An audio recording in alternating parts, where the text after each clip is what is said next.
అన్నమయ్య జిల్లా బోయకొండ అటవీ ప్రాంతంలో తమిళనాడు వాసి దారుణ హత్యకు గురయ్యాడు. 5 ఏళ్ల కొడుకు ఎదుటే గాంధీ అనేటువంటి వ్యక్తి హత్య జరిగింది. తమిళనాడుకు చెందిన గాంధీని నరసింహులు మరొక 3 వ్యక్తులు కిరాతకంగా చంపేశారు. రాత్రంతా తండ్రి శవం పక్కనే ఉన్నాడు 5 ఏళ్ల సందీప్. ఉదయం అడవిలో నుంచి కిలోమీటర్న్నర మేర నడుచుకుంటూ వెళ్లి అంగన్వాడీ కేంద్రానికి వెళ్లాడు. అక్కడ కనిపించిన టీచర్కు విషయం చెప్పాడు. సందీప్ తో పాటు అడవిలోకి వెళ్లిన అంగన్వాడీ టీచర్ అక్కడ గాంధీ మృతదేహాన్ని చూసి వెంటనే పోలీసులకు ఫిర్యాదు చేశారు. వివాహేతర సంబంధం వల్లే గాంధీని హత్య చేసినట్టుగా తెలుస్తోంది. ఘటనా స్థలానికి చేరుకున్న పోలీసులు కేసు నమోదు చేసి దర్యాప్తు చేపట్టారు.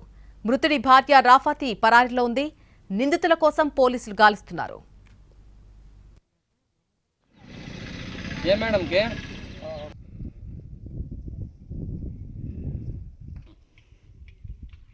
అన్నమయ్య జిల్లా బోయకొండ అటవీ ప్రాంతంలో తమిళనాడు వాసి దారుణ హత్య గురయ్యాడు. 5 ఏళ్ల కొడుకు ఎదుటే అతడి హత్య జరిగింది. తమిళనాడుకు చెందిన గాంధీ అనేటువంటి వ్యక్తిని నరసింహులు మరొక 3 వ్యక్తులు కిరాతకంగా చంపేశారు. రాత్రంతా కూడా తండ్రి శవం పక్కనే ఉన్నాడు 5 ఏళ్ల చిన్నారుడు. ఉదయం అడవిలో నుంచి కిలోమీటర్న్నర మేర నడుచుకుంటూ అంగన్వాడీ కేంద్రానికి వెళ్లాడు. అక్కడ కనిపించిన టీచర్కు విషయం చెప్పాడు. సందీప్ తో పాటు అడవిలోకి వెళ్లిన అంగన్వాడీ టీచర్ అక్కడ గాంధీ మృతదేహాన్ని చూసి వెంటనే పోలీసులకు ఫిర్యాదు చేశారు. వివాహేతర సంబంధం వల్లే గాంధీని హత్య చేసినట్టుగా తెలుస్తోంది. ఘటనా స్థలానికి చేరుకున్న పోలీసులు కేసు నమోదు చేసి దర్యాప్తు చేపట్టారు. మృతుడి భార్య రాఫాతి ప్రస్తుతం పరారీలో ఉంది. నిందితుల కోసం పోలీసులు గాలిస్తున్నారు.